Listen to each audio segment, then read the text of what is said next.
اس کو ایسا بنا دینا کہ اس میں سوسائٹی اس کو قبول کر لے، یہ مولانا صاحب کے بولے نا یہ نہیں، بس میں نہیں. لوگ ہم سے پوچھتے ہیں نا 3 طلاقیں دے کے بہت پوچھ رہے تھے، کوئی گنجائش نہیں. کہتے بھائی ہمیں تو، وہ رو رہے ہوتے ہیں، بلک رہے ہوتے ہیں، بھائی ہمارا تو ہم تو پیغام پہنچا دیں گے. اللہ میاں نے جب آپشن رکھا ہی نہیں ہے تو ہم کیا کریں؟ آپ ابھی اللہ میاں سے جا کے لڑ لینا قیامت کے دن. تو یہاں بھی یہی مسئلہ ہے کہ اسلام نے نا روزہ چھوڑنے کا آپشن بیمار اور مریض کے علاوہ کسی کے لیے نہیں رکھا. اب لوگ کہہ رہے ہوتے ہیں مزدور بیچارہ کیا کرے، تو ہم اس سے کہتے ہیں کہ دیکھو ہمیں اسلامی قانون میں یہ ملتا ہے کہ مزدور اگر صحت مند ہے، سفر میں نہیں ہے، تو ملازمت تو سب کی الگ الگ ٹائپ کی ہوتی ہے نا. کوئی ایئر کنڈیشن میں بیٹھ کے جاب کرے گا، کوئی جناب گڑھا کھودے گا. تو اب ایسا کوئی اسلام نے معیار نہیں رکھا کہ جس کو 1 گھنٹہ مزدوری کرنی ہے تو وہ روزہ چھوڑ سکتا ہے، جس کو 2 گھنٹے کرنی ہے یا آدھے گھنٹے کرنی ہے وہ نہیں. یہ ایسا ہی کچھ نہیں ہے، سب کے لیے برابر ہے. ہاں یہ ضرور ہے کہ روزہ وہ رکھے، اور اگر حالت غیر ہو جائے روزہ رکھ کے، ناقابل برداشت حالت ہو جائے تو پھر توڑنے کی اجازت ہے، بیمار ہونے کا خطرہ ہو. کیونکہ جیسے بیمار کو روزہ چھوڑنے کی اجازت ہے، ایسے ہی بیماری کے خوف میں آپ کو روزہ توڑنے کی بھی بولے نا بھائی اجازت. جیسے شوگر کے پیشنٹ نے روزہ رکھ لیا، بعد میں دیکھا شوگر بہت ڈاؤن ہو رہی ہے، حالت خراب ہو رہی ہے، تو روزہ وہ توڑ سکتا ہے. تو اب یہ شوگر کے ساتھ خاص نہیں ہے. مزدور کو اگر یہ خطرہ ہو گیا کہ مجھے پیاس اور اتنی زیادہ لگ رہی ہے کہ میں نے اگر روزہ نہیں توڑا تو میں بے ہوش ہو جاؤں گا یا خدا نخواستہ مر جاؤں گا یا میرے شوگر لیول ڈاؤن ہوگا جس سے کوئی بھی بیماری ہونے کا خطرہ ہے، تو جب اس کا یہ خیال اور غالب گمان ہو کہ ایسا ہو جائے گا تو ایسی کنڈیشن میں اسلام اس کو روزہ توڑنے کی اجازت دیتا ہے. تو علماء کہتے ہیں جو کوئلے کی کان میں کام کرتے ہیں نا، روزانہ روزہ رکھیں گے اور روزانہ حالت غیر ہونے پر روزہ توڑیں گے، کیونکہ چھوڑنے کی دلیل نہیں ہے، توڑنے کی ہے. بہت مشکل ہے بات سمجھانا، میرا خیال نہیں آ رہی سمجھ. ہمارے غامدی صاحب نے تو فتویٰ دے دیا کہ کل آپ کا پیپر ہے تو بھی آپ روزہ چھوڑ سکتے ہیں. تو میں مقصد غامدی صاحب پہ رد کرنا نہیں ہے، مقصد یہ کہ اس قسم کے بھی اسکالرز مارکیٹ میں آ رہے ہیں. تو یہ قانون کو آپ اسلام کے چینج نہیں کر سکتے، جیسا ہے ویسا ہی رہنے دینا پڑے گا آپ کو. تو آپ کے پاس گرمی کی شدت کی وجہ سے، جاب کی وجہ سے، پڑھائی کی وجہ سے، پیپر کی وجہ سے روزہ چھوڑنے کا آپشن نہیں ہے، اور توڑنے کا بھی پیپر کی وجہ سے نہیں ہے، توڑنے کا بیماری کی وجہ سے ہے. سمجھ میں آ رہی بات کی نہیں آ رہی؟ تو اب مجھے ایک بات بتاؤ، جلدی سے بات کو ختم کرتا ہوں میں، کہ اللہ میاں نے یہ جو رمضان کا ہمیں دیا ہے نا، یہ بھی بڑا خاندانی حکم ہے. یہ بھی لگتا ہے کہ یہ اللہ ہی کا بنایا ہوا قانون ہے، کسی انسان کا بنایا ہوا قانون نہیں ہو سکتا. ایک دور تک ہم سنتے رہے، میں بچپن میں ڈاکٹروں سے سنا کرتا تھا کہ ہمیں ہر تھوڑی دیر میں نہ کچھ کھانا چاہیے، ایک دم پیٹ بھر کے نہیں کھانا چاہیے. مجھے شروع سے یہ بات میری کھوپڑی میں نہیں آتی تھی، یہ نیچر کے خلاف ہے. ایک ڈاکٹر صاحب کے پاس گئے، میرا پیٹ خراب ہے. انہوں نے کہا، ڈاکٹر صاحب نے کہا کہ دیکھیں تھوڑا سا کھائیں 2 ہونے والے، پھر آدھے گھنٹے بعد پھر تھوڑا سا کھائیں 2 یا 3 جتنے افورڈ کر سکیں، پھر تھوڑا کھائیں. میں نے کہا ڈاکٹر صاحب ہماری بکری کو تو میں نے اس اسٹائل میں دیکھا ہے، کبھی کسی انسان کو میں نے اس طرح کھاتا ہوا نہیں دیکھا. اگر یہ نیچرل ہوتا تو سب سے پہلے محمد صلی اللہ علیہ وسلم کا طریقہ ہوتا، جو اللہ کے پیغمبر تھے. آپ کا کوئی کام نیچر کے خلاف نہیں تھا. وہاں تو 2 کھانے ملتے، ناشتہ بھی نہیں ملتا ہمیں. بکرۃ و عشیہ، آپ صلی اللہ علیہ وسلم دوپہر سے پہلے کھایا کرتے تھے صحابہ کے دور میں، اور مغرب کے بعد کھایا کرتے تھے. یہ 2 ٹائم تھے کھانے کے. ناشتے کا لفظ عربی ڈکشنری میں آپ کو نہیں ملے گا، حالانکہ عربی بڑی فصیح اور بلیغ زبان ہے. فطور جو آج عربی میں ہے یہ جدید عربی میں ہے. فطور ناشتے کو کہتے ہیں. قدیم عربی میں ناشتے کا لفظ بولیں نہیں. بلکہ میں اور آپ کی جنرل نالج کے لیے ایک بات بتاؤں، انگریز کے بر صغیر میں آنے سے پہلے آپ کو اپنے باپ دادا کی ڈکشنری میں بھی ناشتے کا لفظ نہیں ملے گا. یہ انگریزوں نے ناشتہ متعارف کروایا ہے. سمجھ میں آ رہی ہے بات کہ نہیں آ رہی؟ تو یہ تھا ہی نہیں، یہ مسلمانوں میں آیا گوروں کے آنے کے بعد ہے. چائے بھی، سگریٹ بھی، گٹکے بھی، پان بھی، یہ ساری چیزیں یہ انگریزوں کے آنے کے بعد آئی ہیں. ورنہ مسلمان کلچر ان تمام چیزوں سے کیا تھا؟ پاک تھا. وہ جانتے ہی نہیں تھے یہ کیا ہوتا ہے. تو چائے پیئے نہ، میں بھی پیتا ہوں، میں یہ نہیں کہ چھوڑ دیں آپ، یا پیئے نہ پیئے وہ آپ کا ہیڈیک ہے. بتانے کا مقصد یہ کہ یہ ساری چیزیں یہ بعد میں آئی ہیں، یہ ہمارا کلچر نہیں ہے. تو ان میں ناشتہ بھی بعد میں آیا ہے. 2 ٹائم کا کھانا ہے. اب سنا ہے ڈاکٹر یہی کہہ رہے ہیں کہ 2 ٹائم کھایا کرو، تمیز کا کھانا یہی ہوتا ہے 2 ٹائم. واللہ عالم، یہ ڈاکٹروں کی فیلڈ ہے کہ ڈاکٹر صاحب سے ہی پوچھیں آپ. تو اب آپ کو پتہ ہے مسلم فاسٹنگ کے نام پہ ایک بڑی تحریک چل رہی ہے ڈاکٹروں کی طرف سے، 16 گھنٹے کی فاسٹنگ، خاص طور پر جن کے ویٹ زیادہ ہیں، زیادہ تر تو کے ویٹ کیا ہیں زیادہ ہی ہے نا میرا خیال. میں نے بہت کم لوگ دیکھیں کولیسٹرول کی کمی ہو جن میں، ایسے بہت دیکھیں. اچھا آپ جتنے لوگ مر رہے ہیں، مجھے ایک بات بتاؤ، کوئی ڈاکٹر صاحب بیٹھے ہیں تو ان سے پوچھیے گا کوئی ایک بندہ دکھائیں ہسپتال میں جو خوراک کی کمی سے مر رہا ہو، کوئی ہے ایسا بندہ؟ کتنی مہنگائی ہو جائے، کتنی غربت ہو جائے، ڈالر کتنا ہی اوپر چلا جائے، پھر بھی بھوک سے مرنے والوں کا ریشو ہمارے سوسائٹی میں کم ہے، کھا کے مرنے والوں کا ریشو. تو ہمیں جو حکم دیا ہے نا اس میں روحانی قوت بعد میں ہے، ہمارے جسم اور باڈی کا فائدہ پہلے. علماء ایک زبردست بات کہتے ہیں کہ مال کی زکوٰۃ پیسہ ہے، باڈی کی زکوٰۃ کیا ہے؟ بولیں روزہ. جیسے مال کی زکوٰۃ دینے سے حدیث میں آتا ہے کہ یہ میل کچیل ہے جو آپ کے مال سے نکل جاتا ہے، تو اسی طرح باڈی کی زکوٰۃ سے بھی آپ کی باڈی کا میل کچیل کیا ہوتا ہے؟ روزے کے ذریعے نکل جاتا ہے.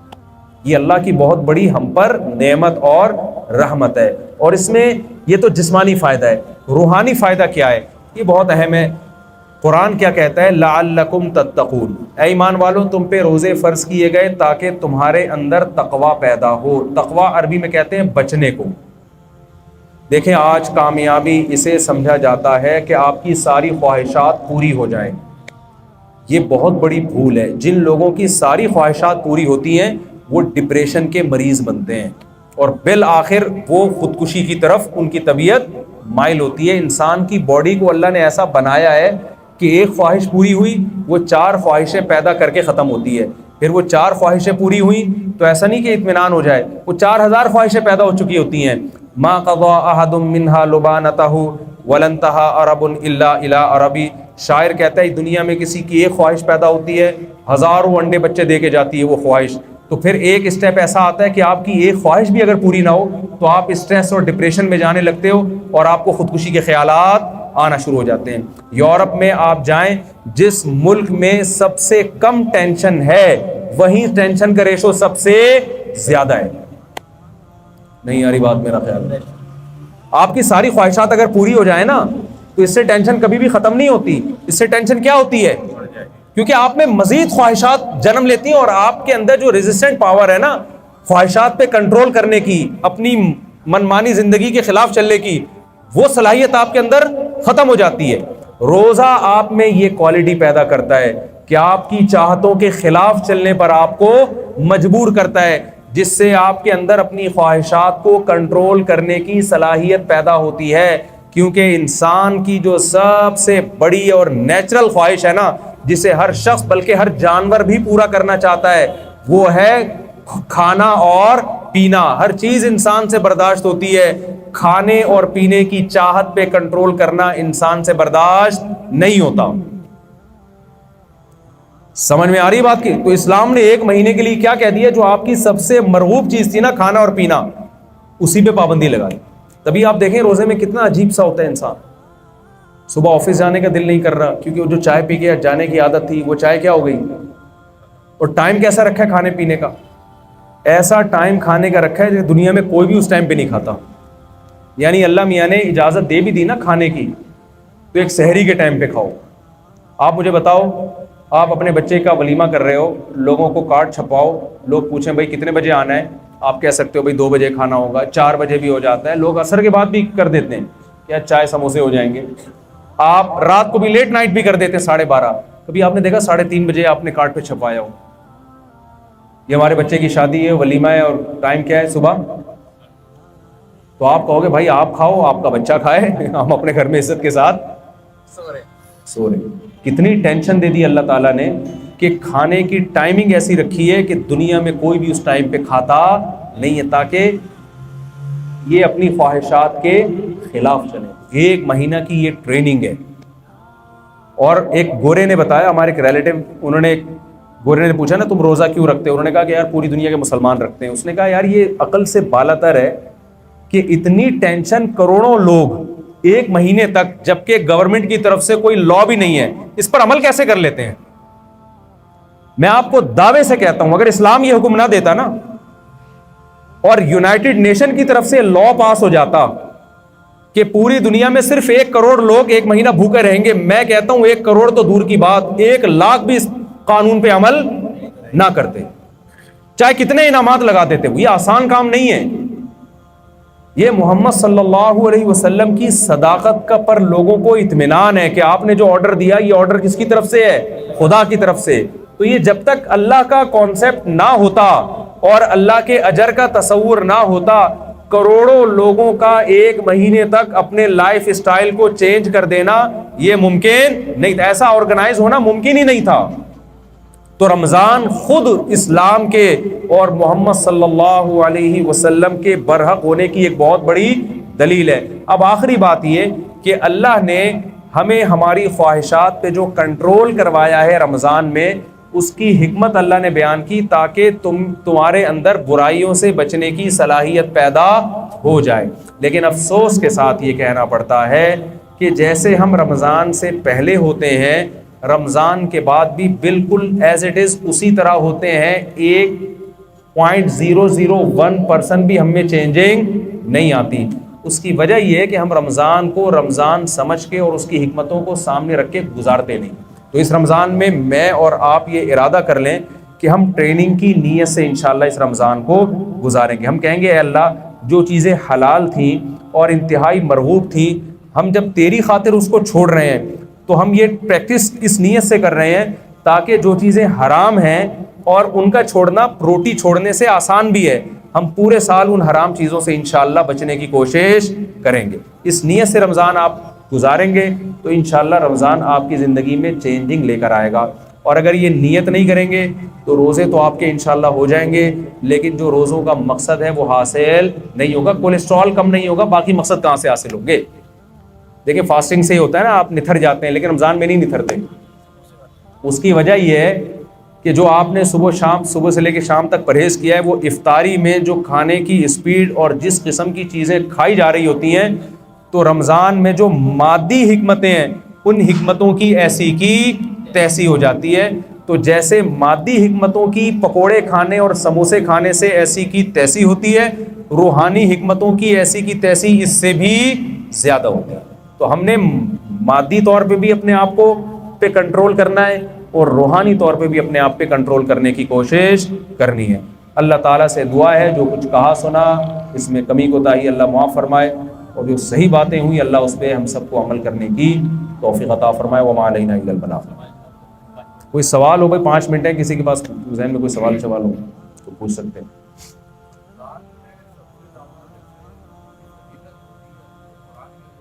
رمضان میں جو سب سے زیادہ فضیلت ہے وہ پہلے تو روزے کی ہے اور برائیوں کو چھوڑنے کی ہے۔ حدیث میں آتا ہے بہت سے روزے دار ایسے ہیں جن کو بھوک پیاس کے علاوہ کچھ بھی حاصل نہیں ہوتا، ٹھیک ہے نا؟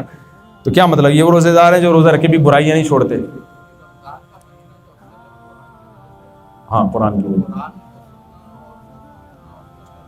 دیکھیں کچھ عبادتیں رمضان کے ساتھ خاص ہیں، وہ تو پورے سال ہیں لیکن رمضان میں ان کا ثواب زیادہ ہے۔ ایک تو روزہ ہے، دوسرا صدقات و خیرات اور تلاوت۔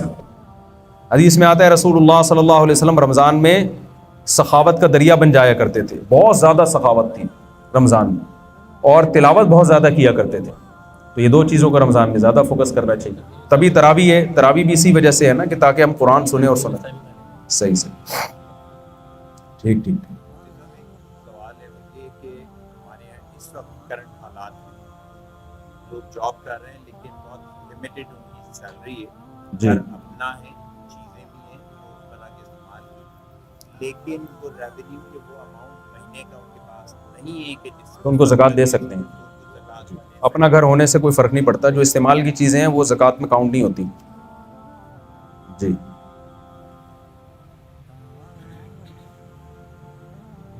جی پوچھئے۔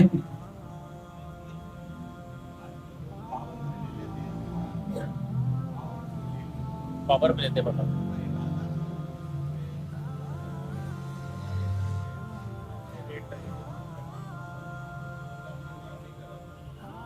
نام کرانے سے کچھ نہیں ہوتا، نام تو ایک ڈاکومنٹیشن ہے۔ اگر بیچنے والے نے بیچا اور یہ کہہ کے کہ آپ کی ملکیت میں دے رہا ہوں میں، مکمل اختیارات آپ کے پاس ہیں، بیچیں رکھیں آپ کو حق ہے، تو آپ کی ملکیت میں آ گیا۔ ڈاکومنٹیشن تو گورنمنٹ کی ریکوائرمنٹ پوری کرنے کے لیے ہوتا ہے نا. میرا ایک پلاٹ ہے, میں نے کسی کو دے دیا, چاہے وہ ڈاکومنٹ میرے نام ہو تو وہ اس کا ہو گیا. اگر کسی نے گاڑی بیچی, ہاں اس پہ زکوٰۃ لیکن فرض ہوگی اس پلاٹ پہ. جی میں کہہ رہا تھا کہ کسی نے گاڑی بیچی اور سامنے والے نے اپنے نام نہیں کرائی, مگر جس نے بیچی وہ چاہتا ہے کرا دے, تو اسلام کیا حکم دیتا ہے؟ تو اس کو کرانی پڑے گی اگر وہ چاہ رہا ہے کراؤں, کیونکہ اس کا حق ہے نا. نابالغ بچے بچیوں کے نام پہ اگر آپ نے گولڈ یا کوئی پلاٹ لیا ہے تو اس میں زکوٰۃ نابالغ بچے بچیوں کے نام پہ گولڈ یا پلاٹ لے لیا تو زکوٰۃ نہیں ہوتی, لیکن پھر اس کو بیچ بھی نہیں سکتے اس پلاٹ کو یا گولڈ کو, کیونکہ نابالغ بچے کے مال میں کوئی تصرف جائز نہیں ہے جب تک بالغ نہیں ہو جاتا. بچے کے لیے تو بیچ سکتے ہیں, اور ماں باپ کے لیے یہ ہے کہ اس میں کچھ تفصیل ہے. جی حضرت فرمائیے. میں مائک لے کے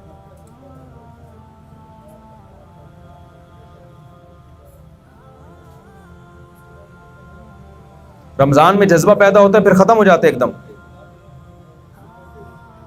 بس وہ اسی طرح روک کے رکھے نا کہ رمضان اس نیت سے گزارے نا کہ لائف میں چینجنگ آئے گی. تو جو اس نیت سے گزارتے ہی نہیں ہے تو وہ انتظار کر رہے ہوتے ہیں کب گزرے گا, تو پھر فلم دیکھنے جائیں گے دوبارہ. عیدوں پہ تو سنا ہے اسپیشل فلمیں آ رہی ہوتی ہیں. اعتکاف میں لوگ بیٹھ کے باتیں کر رہے ہوتے ہیں کہ یار عید پہ کون سی فلم دیکھنے جانا ہے. سوال جو تھا ان کا یہ تھا کہ پاور کے اوپر اگر بیچ دے تو وہ جائز ہوگا, حلال ہوگا کہ حرام ہوگا, نام کسی اور کے نام میں. دیکھیں نام سے کچھ نہیں ہوتا, ملکیت جب ٹرانسفر ہو گئی, آپ کو پورے اختیارات دے دیے تو آپ بیچ سکتے ہیں اس کو.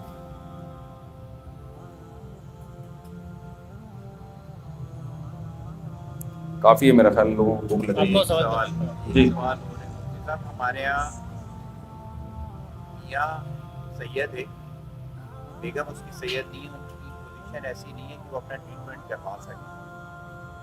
ایسے میں کیا ہے کہ ہاسپٹل بھائی کہہ رہے ہیں میاں سید ہے بیوی سید نہیں ہے, تو کیا میاں کو بیوی اس کو بیوی کی ٹریٹمنٹ بیوی سید ہے, بیوی سید نہیں, میاں سید ہے تو میاں کو زکوٰۃ نہیں دے سکتے, بیوی کو دے سکتے ہیں. بیوی کی ٹریٹمنٹ. یہ بھی آپ دیکھو اسلام کی خوبی کہ رسول اللہ صلی اللہ علیہ وسلم نے زکوٰۃ کے بہت سے فضائل بیان کیے, تو اپنے اوپر اور قیامت تک اپنی اولاد پر زکوٰۃ کو حرام کر دیا. سید پہ زکوٰۃ فرض تو ہوتی ہے, سید زکوٰۃ لے نہیں سکتا. یہ بھی خود آپ صلی اللہ علیہ وسلم کے ایک برحق پیغمبر ہونے کی ایک دلیل ہے. ورنہ جو غلط لوگ ہوتے ہیں نا, وہ تو اپنے مفاد کے لیے پہلے احکام بناتے ہیں. تو کیسا زبردست حکم دیا, فطرانہ نہیں لے سکتا سید, زکوٰۃ نہیں لے سکتا, کوئی بھی صدقہ واجبہ سید کو نہیں دیا جا سکتا. ان کی بیگم اگر مستحق ہے تو ان کو دے سکتے ہیں. یہ مسئلے بہت سامنے ہیں. جی جی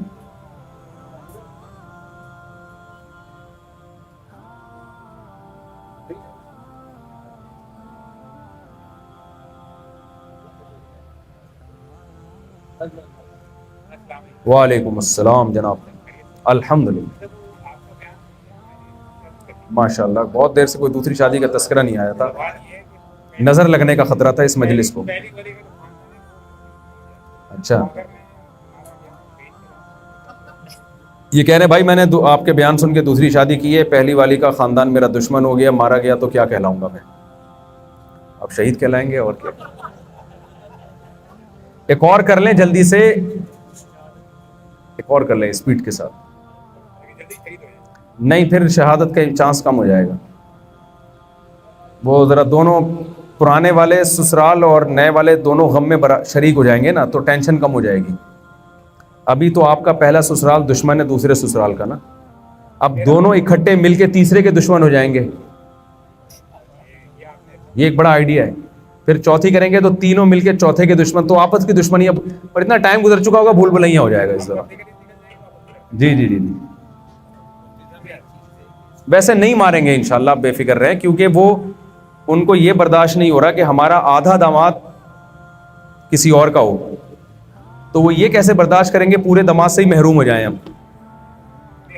دیکھیں بھائی وہ تو آپ کو ٹینشن دینے کے لیے نا, تاکہ آپ دوسری کو طلاق دے دیں, اس لیے ایف آئی آر کاٹی ہوگی ٹینشن. لیکن ماریں گے انشاءاللہ نہیں ماریں گے, کیونکہ بھائی آپ سے محبت کی وجہ سے غم ہو رہا ہے نا کہ ہمارا اتنا پیارا داماد تھا, آدھا شیئرنگ یعنی شیئرنگ بھی ہو گیا نا, اب یہ آدھا کہیں اور چلا گیا, آدھا ہے, تو ایسا کام کیوں کریں گے, پورا ہی چلا جائے.